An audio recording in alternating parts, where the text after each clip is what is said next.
Right, ladies and gentlemen, welcome back to Go ESG ASEAN 2022 Summit. And we are now into the fifth and final panel session. Of course, earlier sessions we've covered subjects or topics on partnership, renewable energy, leadership and reporting panel, as we are embarking on that journey and to show how important data is, how it can help to accelerate the ESG impact on the companies and of course on ASEAN as a whole. Now, this fifth and final session will be on digital and technological innovation, the role of digital and technological innovation in advancing sustainability impact. I would like to invite all the panelists to take their place on stage. First, please welcome the country head of Tata Consultancy Services Malaysia, Mr. Jeevan Rajoo. Let's give Mr. Jeevan Rajoo a round of applause. Our next panelist, Engineer Azril Hisham bin Abu Hassan, Chief Executive Officer of Boustead Technologies Sdn Bhd, a member of Boustead Group. The third panelist, Mr. Lin En Shu, Head of Solution Architect of Malaysia, Alibaba Cloud Intelligence. And one panelist will be joining us virtually, and she is Ms. Susanna Hasenoehrl, Senior Vice President and Head of Sustainability of SAP Asia Pacific and Japan. And the moderator for this session currently leads the specialist sales team for ASEAN based out of Singapore and equities and equity derivatives specialist himself. He has spent the last 6 years working across Bloomberg's client base in the ASEAN region and was previously a relationship manager based out of Bloomberg's European headquarters in London. Please welcome the Head of Market and Product Specialist at Bloomberg LP, Mr. Vignesh RS.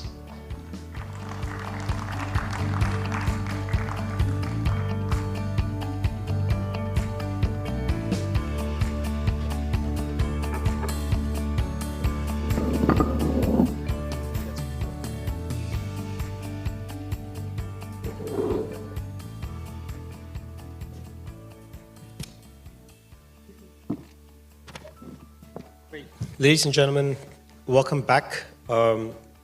Fully aware this is the last panel and we are sort of between networking and for this evening. So hopefully it's interesting, something insightful for all of you to understand that this is clearly linked to the previous panel that you guys were part of, which is on data. Now, a large part of the sustainability journey for companies, but also the financial industry, investors as such, is around data and data surrounding various sustainability indicators. So if you were here yesterday, you would have heard Nitin quote this, and I'll quote this again. Our boss, Michael Bloomberg, always says, if you can't measure it, you can't manage it, and you can't fix it.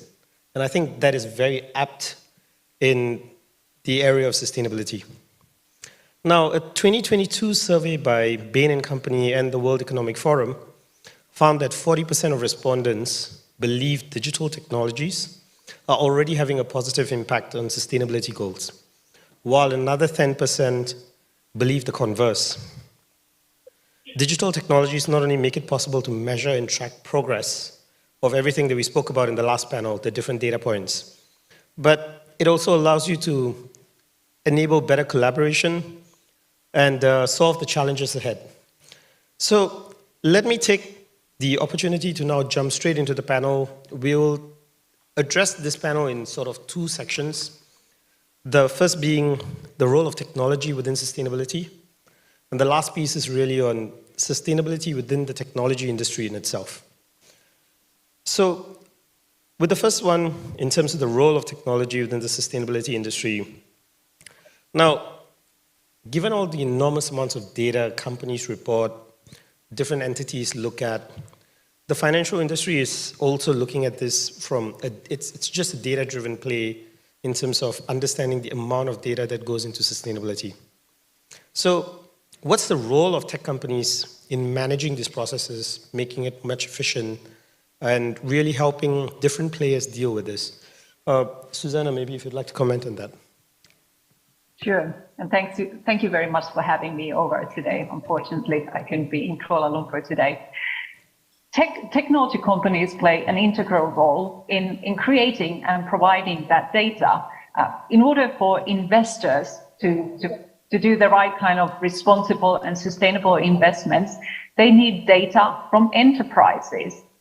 Now, where does this data sit? Well, there's a range of production systems, procurement systems, human capital systems, human capital management systems, and others, which act as the system of record for this data that then needs to be analyzed against sustainability targets. So at SAP, we are the provider of a number of this kind of systems and hence play an integral role in helping our customers not only to measure, but moving forward, improve their performance along these sustainability metrics, and then also to disclose these towards external parties. But in our view, disclosure is really just the first step. In order to reach better sustainability outcomes, we must change business as usual to a business that not only optimizes the top line or the bottom line, but also the green line, as we call it, or the social performance.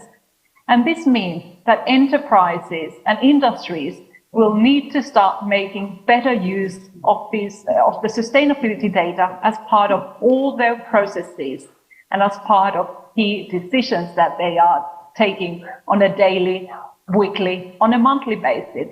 So the challenge is really to operationalize sustainability by making better use of the data as part of processes and decisions on an ongoing basis.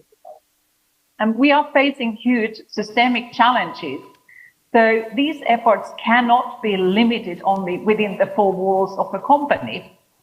We are helping industries and companies to exchange sustainability data, such as carbon emissions, across the value chain. SAP is a founding member in Catena-X, which is an industry business network for the automotive industry, where companies from different parts of the automotive value chain share, for instance, carbon data in a standardized yet open and well-governed way. This enables, for example, the procurement officers to make better purchasing decisions on the basis of the lowest accumulated carbon footprint from the value chain. So yes, we think indeed that technology companies play a very important role in establishing the necessary transparency and enabling companies make the most sustainable decisions for their own operations and in the context of value chains as well. Thank you. I think operationalizing sustainability, that's a line I'd like to pick on. Jeevan, perhaps in the work that Tata does with a lot of the companies that you guys work with. Maybe you could share some examples or some experiences where you see companies doing this and perhaps some challenges they face in the process. Sure. I know we're in the crux of appointing the Prime Minister for Malaysia, the 10th Prime Minister. So we'll get down to matters straight. The idea, the way we look at it is very different. We look at data, as I think you heard the cliche, data is the new currency. And many organizations, especially those in the brick and mortar, are obviously having a lot of difficulties monetizing those data into the operations and finding ways of getting the right insightful information. We in TCS, we've done a phenomenal amount of work in the digital space for either the oil and gas company, the banks, our telco companies. And one thing we keep propagating to all of them is to start thinking as your organization, not as a brick and mortar, not an energy company, not a bank company, but you're a digital sustainable company who happen to be in the energy business or happen to be in the brick and mortar business or happen to be a bank. If you flip that and you make your organization very much a digital sustainable organization, then data is the fundamental and the foundation of your entire operation. And that's the only way you can do two things. One is start giving incremental value to your business. Number two is seeing insights which you never saw and start giving exponential returns to your shareholder as well as your customer. Today, many brick and mortar companies that we deal with are in that transition phase of moving from I'm a telco company and we are doing a digital project. But what if you're a digital company happen to be in the telco space? Then the conversation is completely different. So we see that paradigm shift happening, and the next 3 to 5 years, that is really going to be intensified with the fact that there's going to be a phenomenal amount of data, and the customers would want to see that experience that they're having today is completely different from next 3 years. That's an interesting point. And I guess with managing phenomenal amounts of data, traditionally we've always thought about managing data as server space at the basements, keeping all of that. But I think, Anshu, you can walk us through some of the technologies that your firm works on in terms of making this efficient and reducing the footprint as well. Sure. So maybe I'll just start off by setting the stage a little bit. I think Alibaba Group, ourselves, we set a target of 2030 to meet carbon neutral net zero. And we've done a lot in terms of, first of all, hiring experts around the world in going towards that goal, and as well as creating a digitalization platform, a SaaS platform, for us to first being able to measure, to see where's our carbon emission, and then also commercializing this platform to help our customers and the entire supply chain to be able to see and also measure their carbon emission, right? So it's just like what you put it, right? So before you even know what action you want to take on that, you have to be able to see it. So therefore, we've created this SaaS platform. It's called Energy Expert, which allows our customers, even ourselves, right, to sync real-time data. Like for example, in our HQ, all of the meters, electricity meters, are actually integrated into the platform. So therefore, in real time, we can see exactly which building are consuming a lot of energy, right? So once we see that, and we will be able to effectively reduce it by a few different ways. By using things like, for example, we have, because we are a data company and we also pioneer in a lot of AI solutions. So we use AI, right, to optimize a lot of HVACs, air conditioning across the campus. So in doing so, we've actually reduced 70% of it. So now that we have experience of how to do this, so therefore we are trying to help our customers to do the same as well. So that's what we do in Alibaba Cloud. And I think another important point to say is that Alibaba Cloud has also, in the process of transitioning into clean energy, our data centers in China, overseas not yet, it's in later phases, but in China, we are transitioning to use hydropower, wind-powered, and all those kind of renewable energy to power our data center. So that it also means that our customers who are using our cloud is essentially investing in green energy as well, right? So you're contributing to reducing the energy consumption usage. So that's what we do ourselves, and that's what we can do for our customers. So effectively, scope 3. Correct. Jeevan, you had a comment? I think, like I said, what you guys are doing is phenomenal. But like I said, the shift has to happen now. And we see that shift where people are seeking for data. And the biggest challenge we're going to have is consumer themselves are wanting to see that kind of different experience where organization, especially if you're in the consumer business, that using that consumer, my behavioral business, for instance, if I jump into an airline, I would expect the airline to tell me what is my favorite newspaper, what is my favorite drink, and this is what I had the last time I took the same airline. And that will be a completely different experience compared to now going and giving you a cookie cutter approach of an experience. So that hyper-personalization of a consumer experience will push many industries to start going deeper and trying to curate more data to really know how the pattern is shifting for your consumers as well as your business. Now, just a quick one. You can ask your questions on Slido. So please keep your questions coming and I'll try to take them between the panel. I think, Azril, from your point at Boustead, given that you're a conglomerate in many different businesses, maybe you want to talk about how technology has sort of enabled or even accelerated the sustainability journey of your firm. Thank you. Talking about data, we are a conglomerate that more than 100 years in Malaysia. Yeah? So to bring focus in terms of digital technology as well as data, in Boustead, we have a dedicated entity that looking into technology, and then we have a dedicated entity looking into digital. Okay. Just a little bit of introduction. I'm just taking the opportunity to introduce Boustead Technology, because when we go outside there, people thought that we are Boustead Group. Yeah. If you look at business, Boustead as a business as a whole itself, yeah, it's a very diversified business. We have pharmaceutical, we have plantation, we have heavy industry, hotels, malls, and then even banking. Yeah, so those are the brick and mortars, and of course, this brick and mortars business, they are focused more to bring efficiency, productivity, and even the yield of the businesses. Yeah, and at the same time, they want to comply to ESG. They want to show, we want to show our commitment to ESG as well as sustainability. So that's why last year, with the leadership of Datuk Sri Shazali, we have created a second growth engine. So the second growth engine are digital and technology. So we want to bring focus and how we want to adopt, adapt, and deploy technology and digital that comply to ESG and sustainability.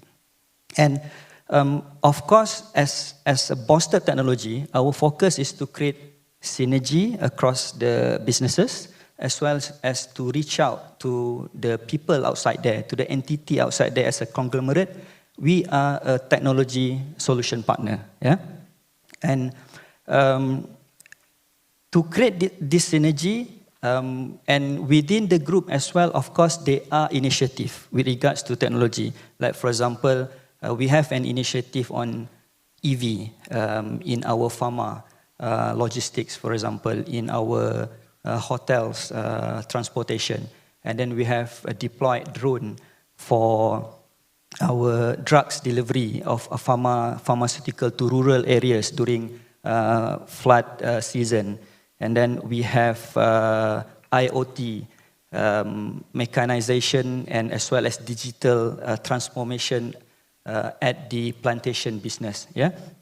So those are the synergy that Boustead Technology have created, as well as we form that collaboration together with our operating companies. But looking from other perspective, we as a technology solution partner, we want to reach out to the people outside there. We want to reach out to the society outside there. So one of the focus area under Boustead Technology is on carbon management. Yeah?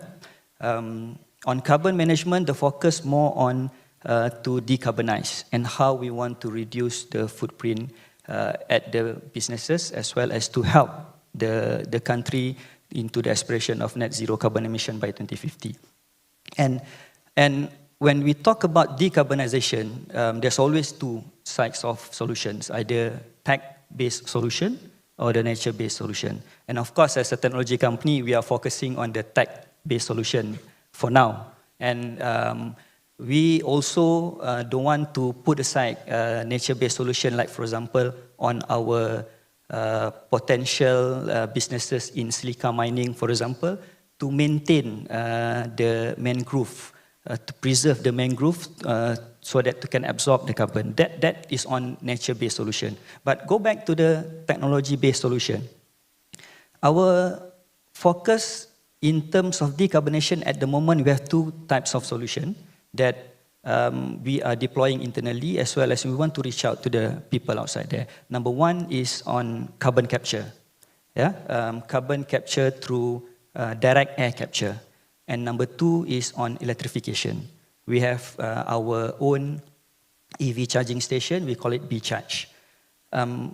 On direct carbon capture, it's actually a technology, and again, based on the previous session, we talk about partnership and collaboration. In fact, I've talked about a potential collaboration with Tata Consulting just now.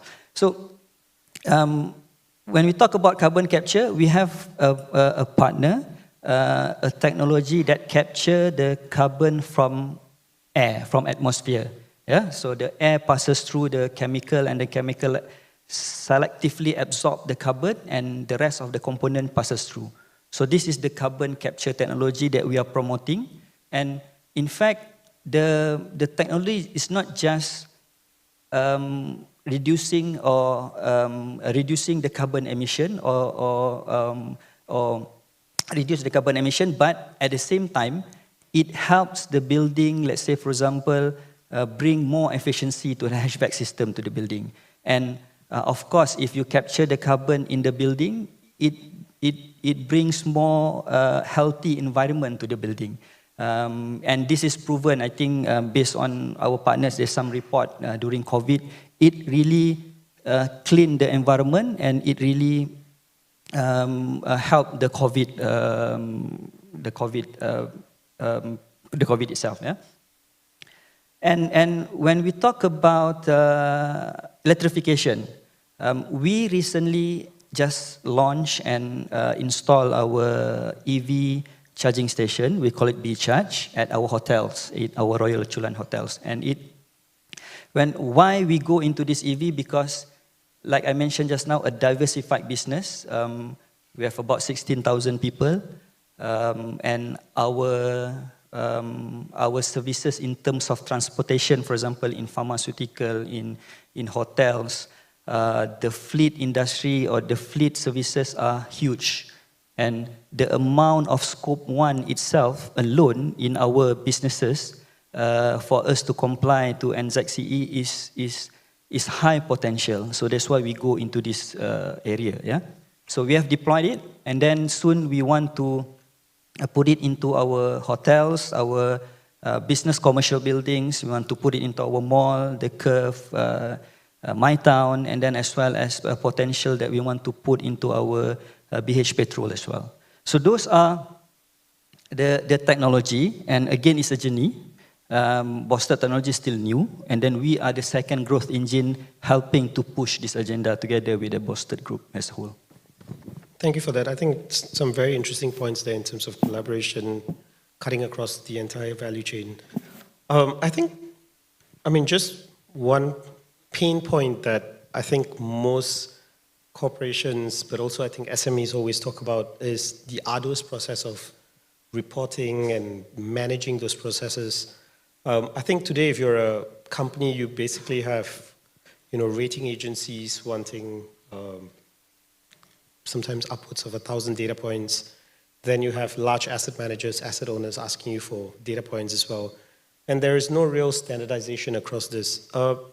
I think the question that I'd like to put to the panelists is particularly around how can technology help the standardization of some of these data points, the reporting process, managing the reporting, and the dissemination of some of these data points. I think that's also one of the questions that the audience have asked, particularly from SAP. So, Susanna, maybe you'd like to go at it first. Sure.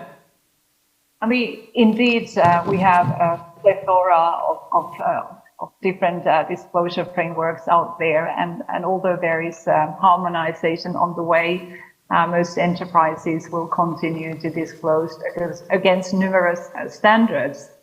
And now today, often data collection and data manipulation is a manual process, and obviously the more standards you use, the more work this means.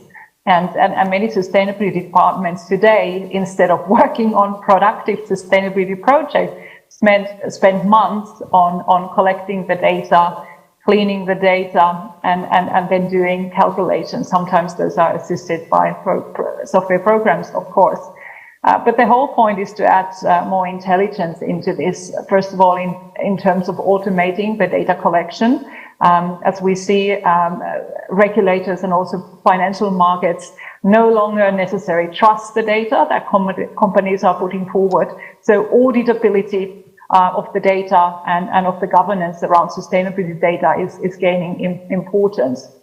And as companies continue to disclose against different standards, I think the calculations also need to be better automated, so that this doesn't fall, under human labor and also errors so much as it has been in the past. So automation definitely can help a lot in this field in terms of productivity gains.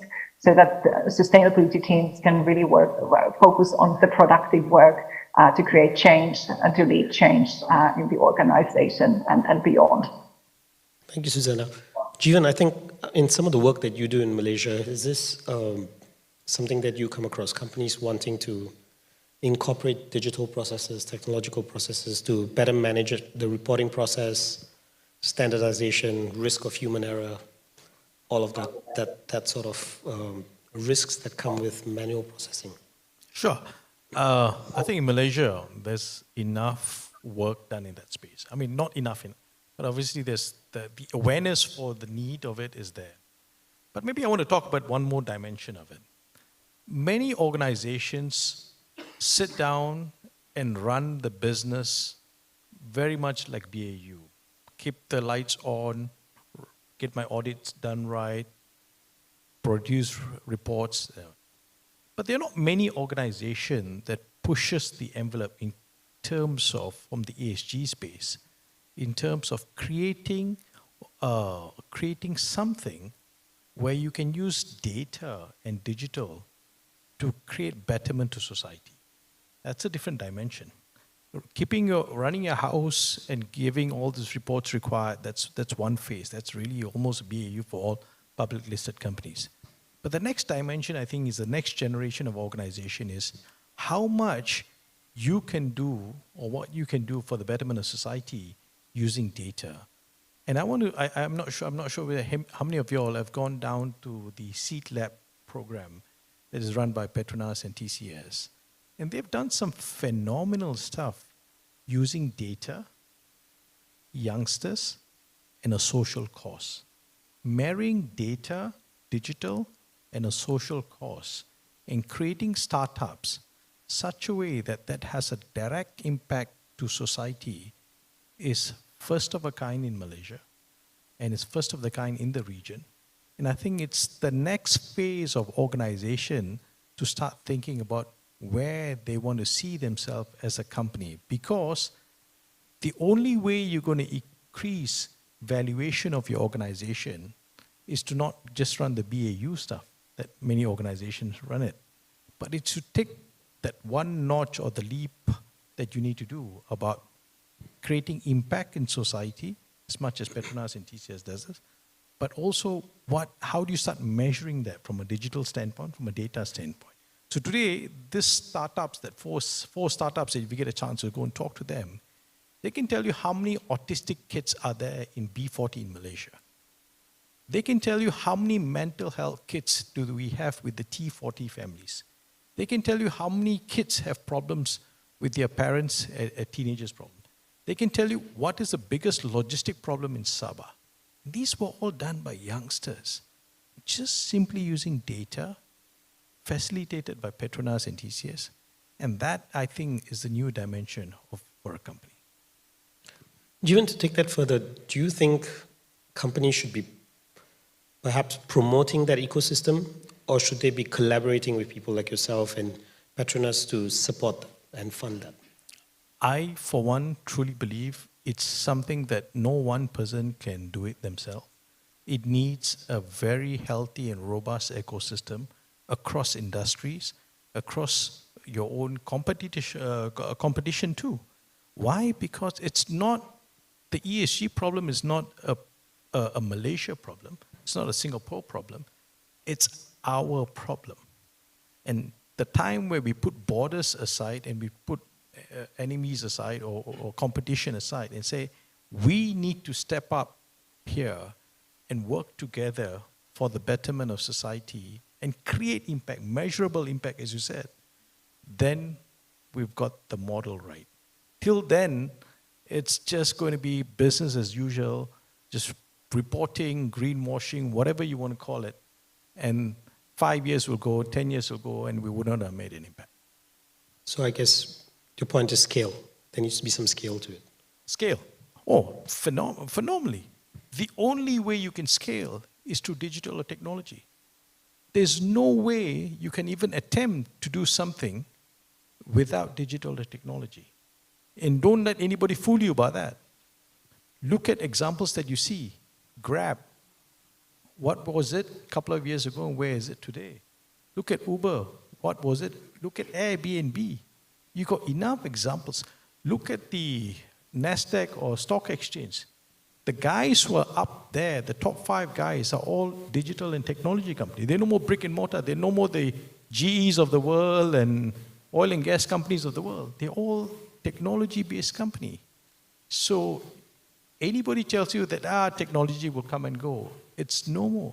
As much as we take electricity for granted, 10 years or 100 years ago, electricity was not for granted. Now we take electricity and water for granted. And that's how technology will be the norm in the play of the day. To scale, sorry. I just want to add, talking about scale, collaboration. Actually, when you talk about technology, it's actually nothing new. It's just because issues has risen up and people are talking about technology to solve the problems. Like, for example, the climate change now. Yeah. So I still believe that collaboration, partnership is the best method for us to scale up. Yeah. Like, for example, when we talk about ESG, my observation when we want to embark to ESG as a group, because some organizations put ESG as a KPI, not as a responsibility. So when you put it as a KPI, so you driven it by a KPI. Then, like we were having conversation, like, okay, we said we want to decarbonize, we want to reduce the carbon emission. But I was talking to Tata, and then I said, I'm looking for a solution that how we want to validate, how we want to calculate, and how we want to eventually to trade. Because I'm going to do a lot of project with collecting carbons. Then at the end of the day, I want to trade this carbon. But before I do that, I need to validate, I need to calculate. So this is where partnership, collaboration come into the picture. Then again, it's more on to be driven as, yes, you want to calculate, you want to validate, you want to reduce because it is our responsibility. It's not because of the company's KPI for you to comply to ESG.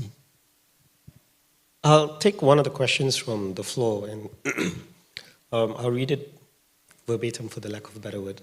How would you manage a rubbish in, rubbish out data management process? And do you want to perhaps take that? Yeah, so I think the first thing is, I think a lot of companies that we spoke to, especially in Malaysia, right, when it comes to sustainability reports, a lot of times, I think this problem is at the heart of the struggle of a sustainability team, because it is not easy to collect, I would say, data across the entire company, because some could be accurate, some may not be accurate, right? So then, how accurate would the sustainability report be, right? So therefore, this is a challenge within the industry. And we've also heard, like, I think most of the companies, they when they have all those information, they put it in an Excel spreadsheet, put in a carbon emission factor, and then try to use some formulas and calculate it out. So that struggle is real, and it takes a company an average of a few months to even come up with some, I would say, quantifiable data for carbon, let alone the entire ESG covers a lot of things, right? So therefore, we see this challenge, and therefore the solution that we offer to help our customer is really by, first of all, I mean, if those raw information, right, those data points, it's from the organization. So we want to be able to, first of all, automate the entire process of obtaining the data. For example, like meter, for example, like ERP systems, by integrating into them, right? So then when you report, for example, energy consumption for scope 2, or even if you report the business travels for scope 3 and such, right? So it is from the data set which are actually cleansed, right? So therefore, this would help reducing the rubbish in, okay? And as well as, apart from organization environmental footprint, we also help our customers in terms of reporting the product environmental footprint. And I think this itself, it's not so much reported, especially in Asia, but in Europe country, it's a mandatory thing, because if you don't report it, you'll be subjected to green tax, right? So, so therefore, what we do is also, this solution is also will help organizations, especially manufacturers, producers, to be able to, first of all, define the processes of producing something, right? What are raw materials used? And then what's the carbon emission of that product? So I'll give you an example. I think in FIFA World Cup right now, so there's this Laib souvenir, right? So we've actually helped them to track this product emission carbon footprint from cradle to gate, whereby we define, so what are the raw materials used? And then because Alibaba has a team of experts in this, so those souvenirs, they've designed to use plastics at first. So we advise them to use some recycled materials, and in that way, it really reduced the entire carbon footprint of producing it. And as well as we help them to work with a accreditation body to buy carbon credit and then to offset it. So that souvenir is actually net zero.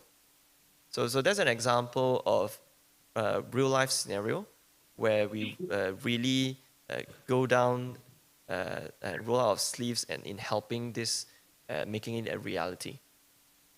Oh, thank you for that. I think the next one, sorry.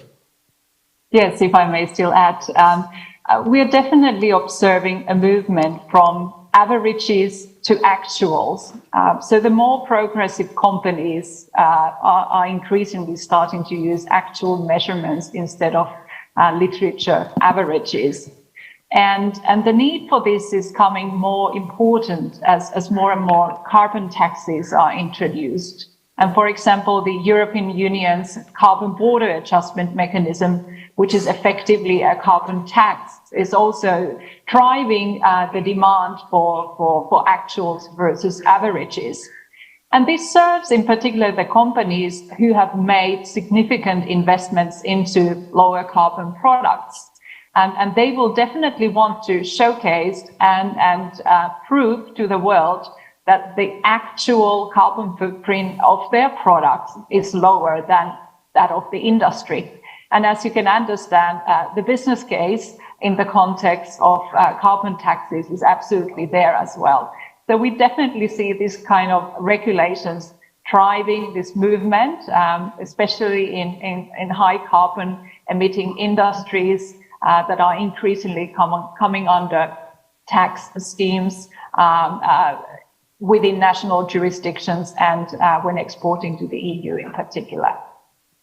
And I think the proof of burden, or the burden of proof is amongst the producers, but they definitely can reap benefits in terms of reducing the tax burden, as well as today being able to sell their products at a premium price, provided that the proof for the improved sustainability performance is there.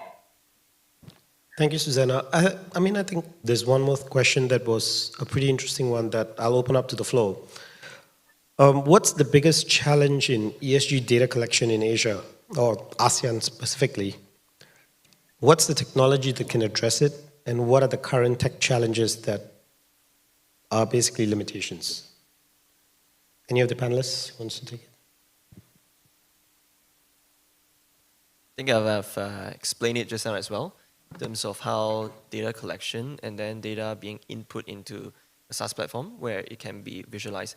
And I think I want to add to the point of comparing it again industry standard here, since we've talked about how can we help, right? So in terms of collecting data and visualizing it and taking action against it, I'll probably say, in terms of industry standard, it's important that within a country, that emission factors, all this actually has a standard defined, so that within the same industry, you can compare to the other, right? So apart from data collection on that. And that's something which I think in Malaysia, we look forward to for this to happen, because today, I think European has defined its own standard. So then, for example, let's say if you're car maker, right? So you can compare against yourself against the same industry, and you know you can take action to reduce it. In Malaysia, it's not there yet, right? So I think we should work towards that. Yeah.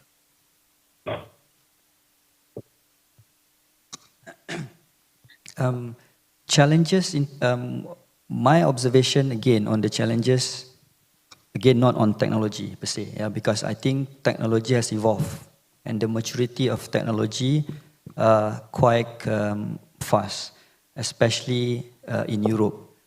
It's like, for example, our carbon capture technology. It is technology from Europe and has been matured and deployed across Europe. But the push or the challenge for us to deploy in Malaysia or in Asian country is actually on the awareness.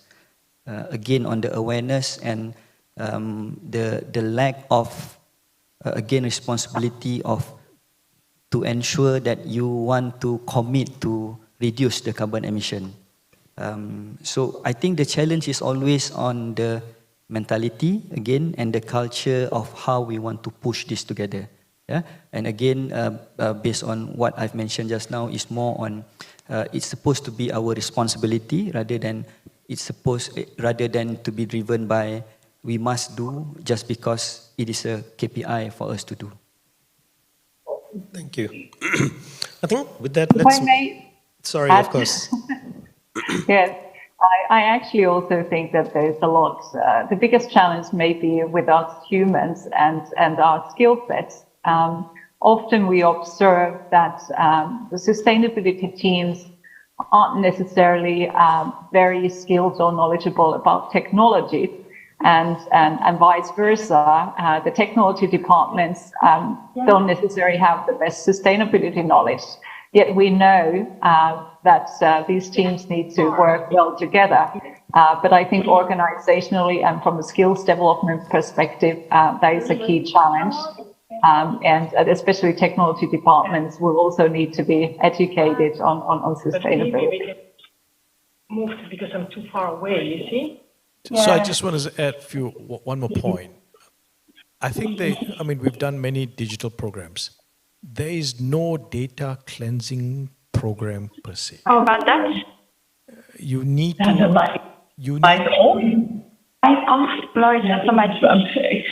Not sure who's that coming from. So there's no concept of, all you guys are CFOs and most of them. So there's no concept of data cleansing project. Anybody comes and says, we have to do data cleansing project, they got the formula wrong. There's always contextualizing of your business and using data. For instance, the question that we should ask is, what is our integrated margin today? What is my cost to serve today? And do I get this information on a real-time basis, number one? What is my carbon footprint today? Do I get this information real-time? Then you go back and hunt, how do I get the right value and the right results to give me that business outcome that my organization desires. If you take it from a different approach that, hey, let's cleanse our data is very old, our data is archived, let's cleanse it, and once the data is clean, then we will start doing a digital project. That will never happen in this lifetime. You need to contextualize data to business, and then the data will speak for itself. I think with that, I'd like to move to the second part, which is really on sustainability within the tech industry. In a lot of the panels, we always talk about ESG and sustainability and all of that from the context of the most, polluting industries, oil and gas, mining, so on and so forth, so your extractives. But the tech industry in itself has been on a journey to achieve sustainability and to some extent achieve the SDGs as well. So I think the first question that I'd like to open to the panelists is, firstly, how has this technology sector really embraced sustainability within its own practices? And what are some of the digital technologies that perhaps you use to manage your sustainability journey or your journey to achieve SDGs? Susanna, perhaps you want to go first? Sure. Well, if we look at the tech industry, one big emissions driver are the data centers. And as the energy consumption and computing power is increasing, the trend is up. However, it is a reasonably easy task to fix it as more and more renewable energy becomes available. So at SAP, for our data centers, at some of them we have renewable energy production, such as solar on the rooftops. And to the degree that is not sufficient, we procure renewable energy, and as and where that is not possible directly, we procure renewable energy certificates. And the tech industry is one of the largest buyers of renewable energy as well, and is also funding a number of renewable energy projects. So I think that's like one of the easiest problems to solve. For SAP, we're also aiming to be carbon neutral in collaboration with our hyperscaler partners next year, so that our clients can be assured of procuring computing in a carbon neutral way. But of course, there's also the hardware topic and move to the cloud. In general, we can say that as companies move away from on-premise equipment into data centers managed by third parties, in general, this tends to reduce the energy consumption. And if we think about also maintenance, you can have skilled technicians on site doing maintenance work instead of dispatching them into various different geographies. So also this has a positive impact in terms of emission reductions. But then, of course, in terms of the hardware, we need to think about circular concepts, and ultimately, the material uses in the hardware sector is also something that needs to be addressed more effectively moving forward. Thank you. I agree with Susanna, because for Malaysia context specifically, I think the things that we need to focus is more on the specific pain points or low-hanging fruits in Malaysia, the issue in Malaysia, and how we match the technology out there to address the issue in Malaysia. Like, for example, when we talk about renewables, and of course, in other countries, when you talk about renewable in a range solution, talking about hydrogen, hydro, solar. But in Malaysia, I think, like for example, this morning session, when we talk about hydro, I think hydro is the thing in Malaysia which we really need to focus and put a focused execution on renewable, on what we want to do. I don't disagree of people want to push hydrogen agenda, but we really need to look at the low-hanging fruits and what are the pain points in Malaysia and what we want to address.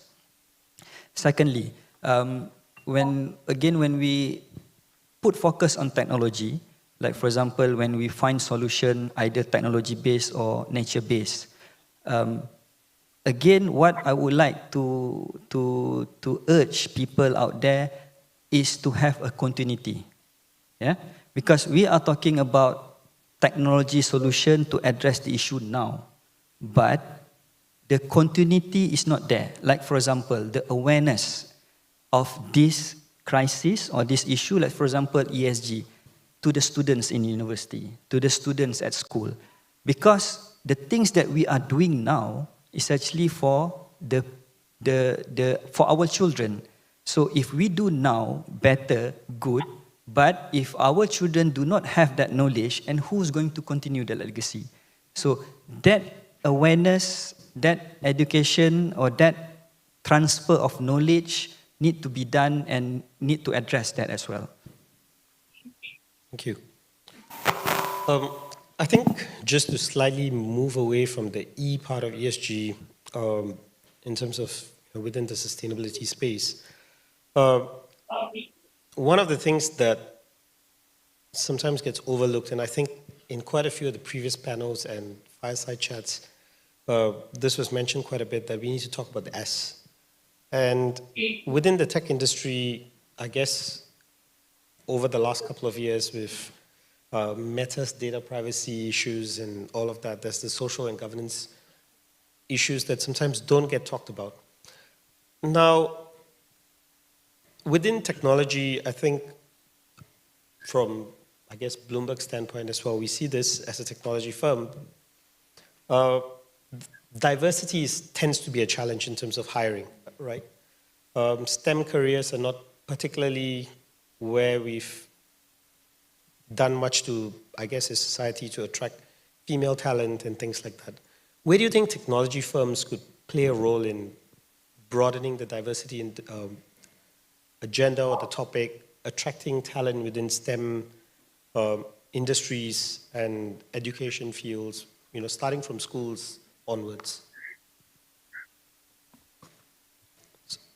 Okay, so I think I'll address the first part of the question first. I think Alibaba, we being inclusive and gender diversity, we've 49.5% of our employees are women. And in FY22 alone, we've actually hired 2,000 employees with physical disability. So that's how we going towards that goal.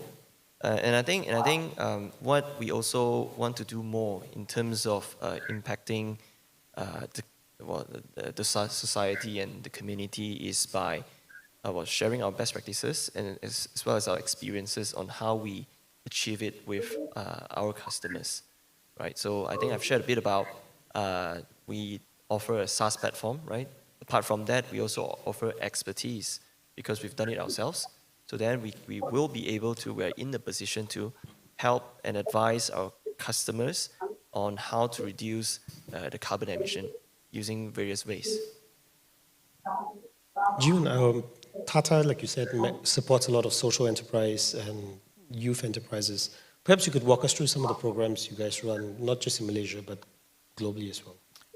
I think for those who know Tata Group, it's literally a circular economy group. Whatever we make out of society, we give it back to them in kind.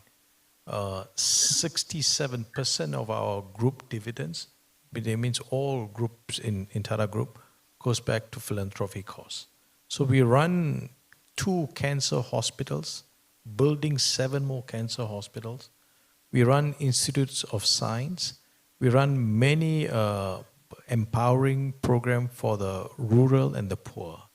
And the whole ethos of the fact that Tata Group is still around after 150 years is the fact that every group company has elements of giving back to community. And that's the only reason we exist that long, number one. Number two is it's not something that it's a must-do thing. It's something that has been imbibed in all our culture, whether senior level, junior level. And in TCS, we have 650,000 employees with an average age of 28. And I'm on the other side of the spectrum. So you can imagine how tough is it for me. But the fact that they are all the average age of 28, it pushes us as senior management to start being innovative and purposeful for what we do in the countries that we operate in. And that's the reason we think we are constantly finding ways to keep the youngsters diversified, number one, challenged with a purpose. And that's where we do programs like Seed Lab. We're doing another program for cancer care with KLGH. We're doing something on climate change. So there is constant need, like is it a KPI? No, it's not a KPI. But we think it's very much a culture that we want to imbibe with the youngsters, and we need to do this. If we don't do this, the next generation will look at you guys sat on all leadership positions, and what did you do? What have you got to show for other than profits? How much of it have you given back to people? How much have you given back to planet? Susanna, any comments? while inclusive, equal, and equitable organizations are an important goal by itself, we also know that more diverse and equitable organizations deliver better in terms of financial results, innovation, and sustainability outcomes as well. I do not suggest that gender equality is the only expression of diversity, but I'm happy to share that SAP in Asia Pacific and Japan, we have 37% female workforce participation. Moreover, in our senior leadership team, where I'm also a member of that, we have 50% female participation, which is against a global benchmark of 25%.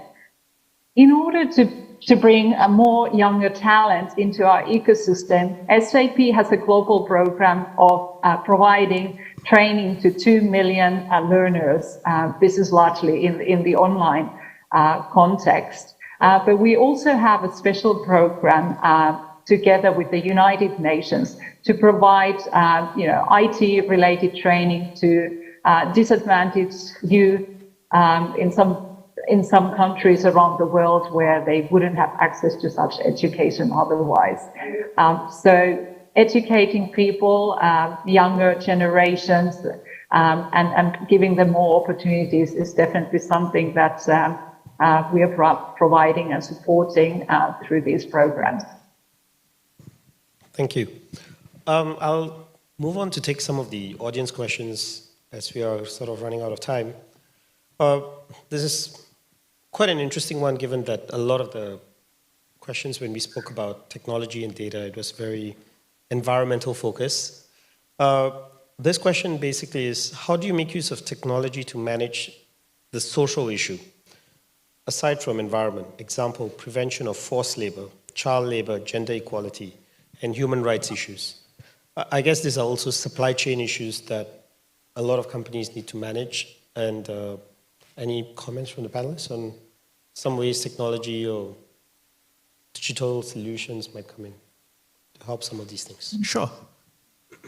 I mean, when we started Seed Lab, we never thought we would find solutions, especially technology-based, to address a business or rather a community pain point. Kids with autism at B40 families, it's a big deal. Handicapped people looking for digital jobs is a big deal if you want to scale it up. If you want to address mental well-being, it's a big deal, but we want to scale it up also. So what we did is we took a particular pain point in the community, in this case, all these cases too. You can find a way to address it as long as you make three things important in that attempt. It's got to be feasible, it's got to be desirable, it has to be sustainable. If you have these three pillars in the solution set that you want to address in this particular social issue, then you're pretty sure you're halfway through success.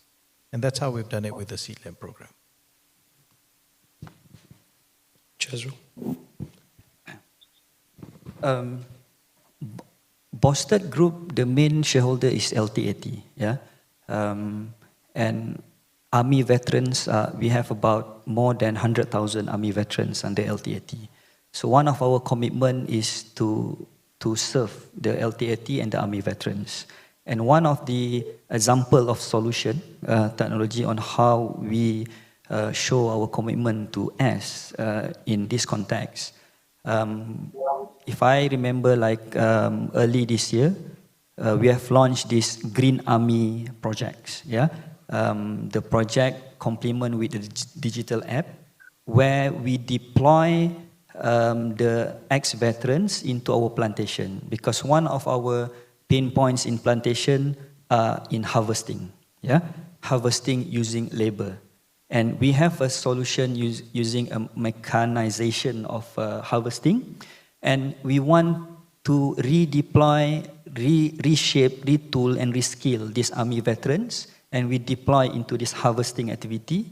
And we call it a Green Army program. And how to track and how to ensure the social responsibility, the welfare of these army veterans, we do it via our digital apps. Under Boustead Digital, we call it Tanki. So that's how to show our commitment, our solution in terms of digital and technology into the S. Perfect. I'll take one more question, which is around registries for sustainability tracking. Is there or are there any national government registries on sustainability tracking outside Malaysia? If yes, which countries were? I'm not sure of the answer to this question myself. So.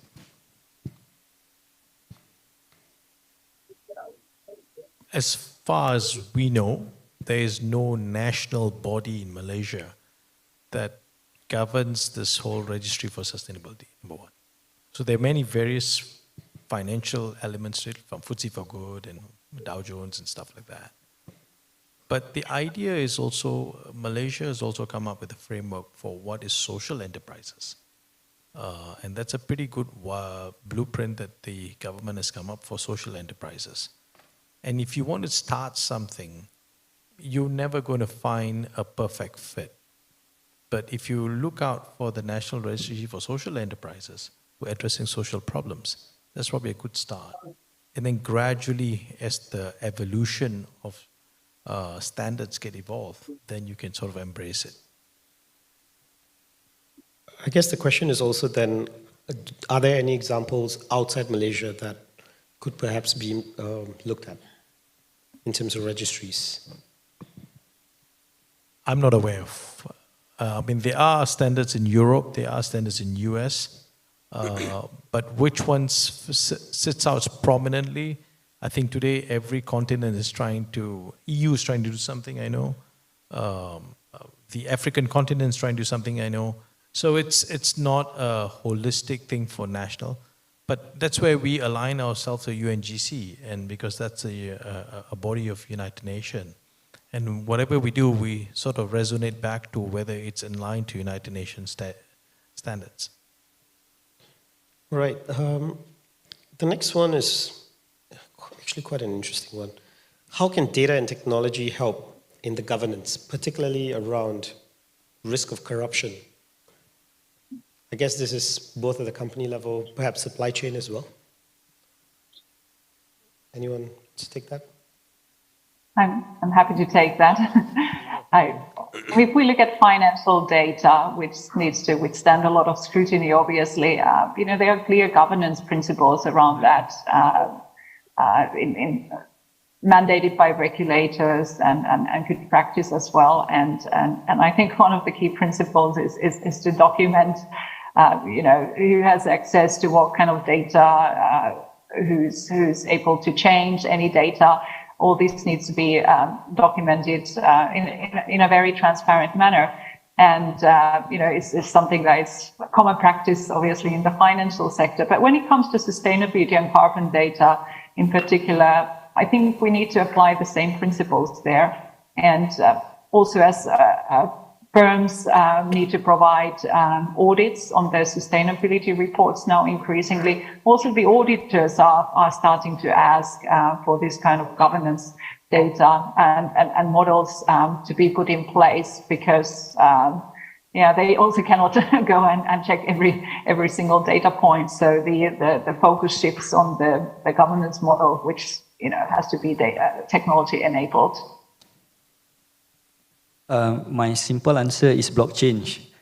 Because if you want to have transparency, traceability in all the ecosystem, the solution is blockchain. Because I don't want to be specific on corruption, for example, but when talking about traceability and to have transparency across the entire value chain, one of the examples that we are exploring at the moment as a GLC, for example, like to propose a blockchain of traceability of a national dairy traceability system, to look into from the farm into the factory into the entire value chain. The purpose is to make sure that, because one of the problems, one of the pain points in Malaysia at the moment is the import of the dairy, the milk. Yeah.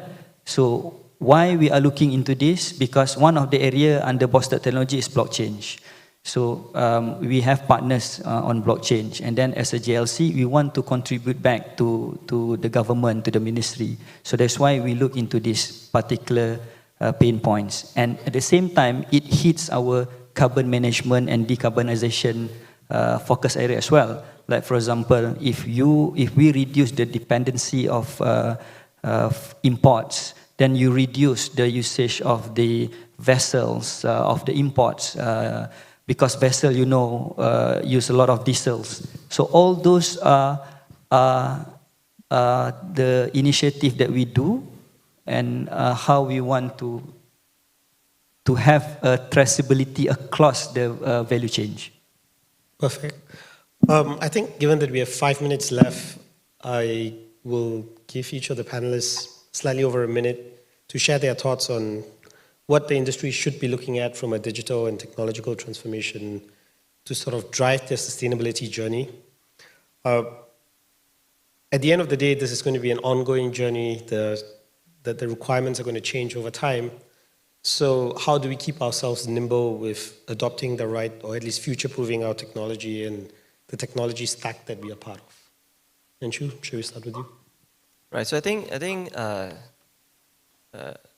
the entire, looking at big picture, I think government plays a pivotal role in this, because government has to give incentives and drive this, right? So then it becomes something which would eventually make everyone, first of all, to be aware and also act on it. I think that's the first thing, right? And I think in Malaysia, Bursa is championing it. Bursa sort of define what those listed companies, what are the things that you need to report, right? And they're moving towards that, and they're also because I think this is, I would say in Malaysia at large, is gaining traction in terms of awareness, in terms of companies really want to do something different about it, right? So I think the takeaway that I like to everyone to have is that what we can help is in a way where we can help companies to change the process of reporting carbon by using a SaaS platform where you can minimize errors across PowerPoint spreadsheets, and as well as because we have experts from our HQ, so we can also offer services in advising. For example, let's say if you're using, you're interested in reducing the carbon emission, what are the ways, right, that you can do so? So these are also the things which we can help as well. Thank you. Susanna? At SAP, we are increasingly shifting our focus from ERP to ESG. And in doing so, we have a simple motto: record, report, and act, with the focus on the latter one. We need to change business as usual to reach better sustainability outcome. So the onus of action is on all of us. Perfect. It's very interesting to know there is going to be a paradigm shift happening in this world. There will be a shift in capital market from the normal block brick and mortars to technology-based companies. And more so, I think the next generation will be companies which have created more social impact. And that measurement of social impact of an organization will have direct correlation to your market cap. And if you want to start doing it now, this is the best time to do it, because number one, you will fail, but it's best to fail fast and pivot fast, number one. Number two, I think the ecosystem is now getting much more healthier in every country, whether Singapore, Malaysia, ASEAN, wherever it is. There's a healthy ecosystem being modulated right now. Number three, I think the young generation of the future are really calling out. Your next talent pool of people will ask what purpose is this organization? So you're going to have a huge problem if you don't have anything doing in ESG space, that you're not going to get the right set of talent joining you. So these are three elements which I think are going to be pivotal in the next 3 to 5 years. And it's very important for the organizations that you represent to be relevant in the next 3 to 5 years. A short one. To me, what I can summarize it based on our conversation, number one, awareness, adopt, adapt, and act. Yeah. So we need to have that awareness from the beginning, and then we adopt, adapt technology, deploy, and then the most important, you need to act upon it. Great. Thank you. Ladies and gentlemen, thank you for your participation. And let's give our panelists a huge round of applause. Thank you. And thank you, Mr. Vignesh, Head of Market and Product Specialist at Bloomberg LP, the moderator for the fifth and final panel session. Thank you so much. Let's give them another round of applause. The role of digital and technological innovation. And so thank you to Ms. Susanna Hasenoehrl, our panelist joining us virtually. Thank you so much.